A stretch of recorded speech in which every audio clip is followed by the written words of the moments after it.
اس لیے عبداللہ ابن عباس رضی اللہ تعالی عنہ فرمایا کرتے تھے ان للسیئۃ سوادا فی الوجہ، برائی جب انسان کرتا ہے تو 5 نشانیاں اس کی زندگی میں اسے نظر آ جاتی ہیں۔ سوادا فی الوجہ، چہرے پہ بے رونقی،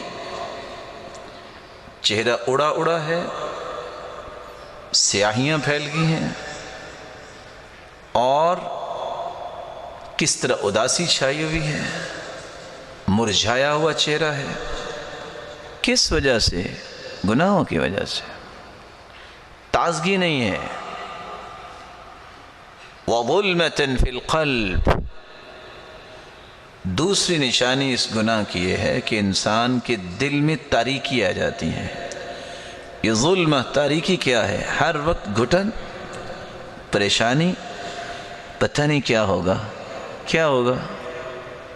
وہی ہوگا میرے بھائی جو تیرے رب نے چاہا ہے۔ کیا ہوگا؟ تمہیں یقین کرنا چاہیے جو ہوگا وہ میرے حق میں اچھا ہوگا، کیونکہ میرے رب کا فیصلہ ہوگا۔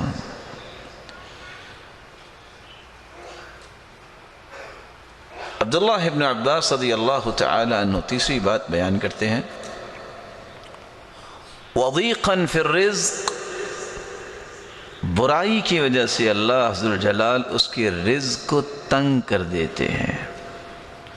عبداللہ ابن مسعود رضی اللہ تعالی عنہ کی روایت بھی ہے ان الرجل اذا اذنب الذنب فيحرم به قيام الليل، بندہ گناہ کرتا ہے اس کے نتیجے میں اللہ ذوالجلال تہجد کی نعمت اس سے چھین لیتے ہیں، اسے قیام اللیل سے محروم کر دیتے ہیں۔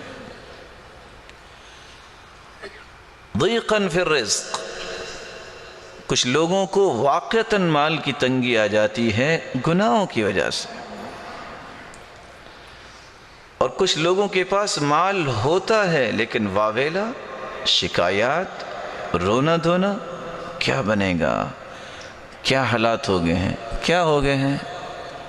یحسبون کل صیحۃ علیہم ہم العدو فاحذرہم، یہ تو منافقوں کا رویہ ہے، کسی بھی چھوٹی سی چیخ، چھوٹی سی بات کو اپنے سر پہ اٹھا لینا، پتہ نہیں کیا ہو گیا۔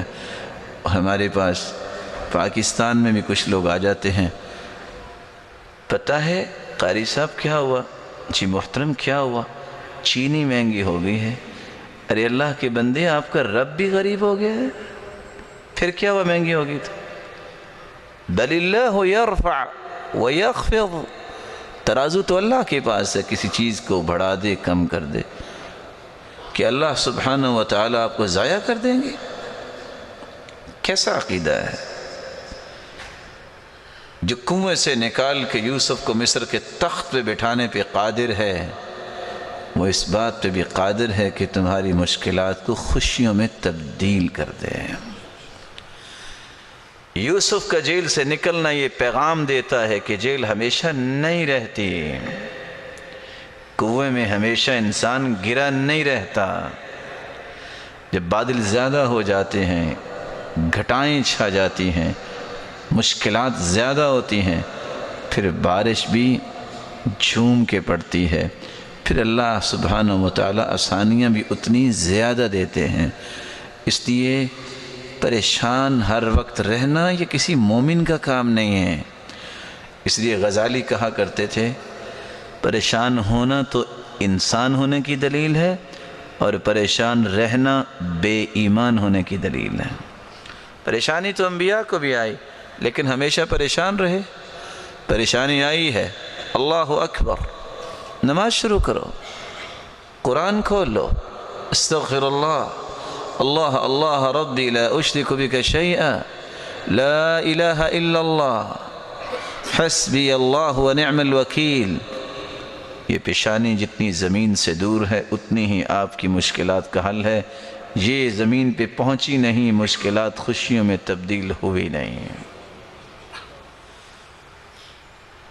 وَضِيقًا فِي الرِّزْقِ وَوَهْنًا فِي الْبَدَنِ، عبداللہ ابن عباس رضی اللہ تعالی عنہ چوتھی بات کر رہے ہیں انسان کا جسم وہن کا شکار ہو جاتا ہے. دیکھنے میں بہت طاقتور انسان ہے، لیکن طاقت کتنی ہے؟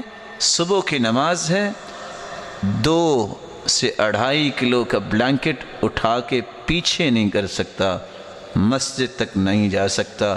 اس کو عارج تو لوگ نہیں کہتے، لنگڑا تو لوگ نہیں کہتے، لیکن اللہ ذوالجلال کی نافرمانی کی وجہ سے اس کی جسم کی صلاحیتوں کو اللہ نے سلب کر لیا اور پڑا ہے. اس کو کوئی فکر نہیں. اس سے تو بچے طاقتور ہیں، جو 8 سالہ بچے ادھر اذان ہوتی ہے، ادھر مسجد میں اپنے باپ کے ساتھ کھڑے ہوتے ہیں. یہ جوان کیسے ہے؟ یہ طاقتور کیسے ہے؟ اس سے 2 کلو کا لحاف اور کمبل اٹھا کے پیچھے نہیں کیا جاتا، اور وہ پیدل چل کے مسجد نہیں جا سکتا. یہ وہن ہے. اس لیے اللہ کے رسول صلی اللہ علیہ وسلم نے فرمایا تھا قیامت کا دن ہوگا، إِنَّهُ لَيَأْتِ الرَّجُلُ الْعَظِيمُ السَّمِينُ لَا يَزِنُ عِنْدَ اللَّهِ جَنَاحَ بَعُوضَةٍ. ایک موٹا شخص لایا جائے گا قیامت کے دن.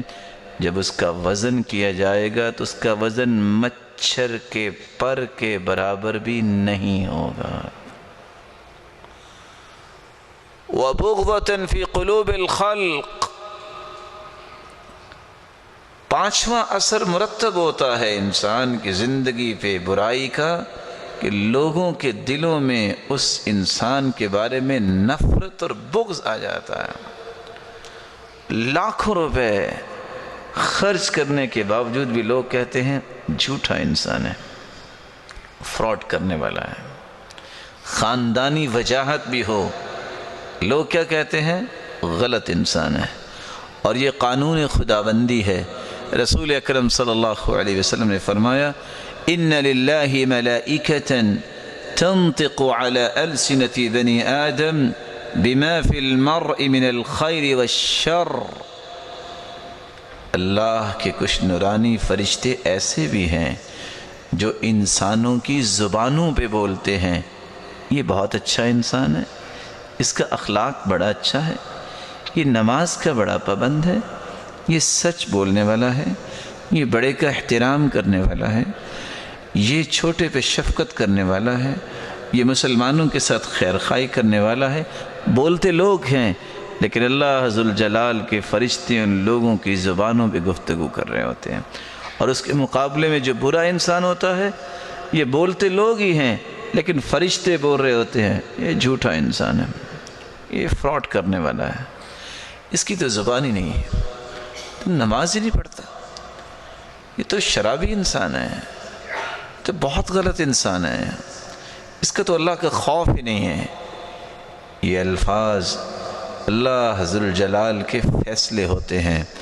اللہ ذوالجلال کے پیارے پیغمبر نے اس لیے فرمایا تھا انتم شہداء اللہ فی الارض، تم ہو زمین پر اللہ کی طرف سے گواہ، تم گواہی کسی کے بارے میں کیا دیتے ہو؟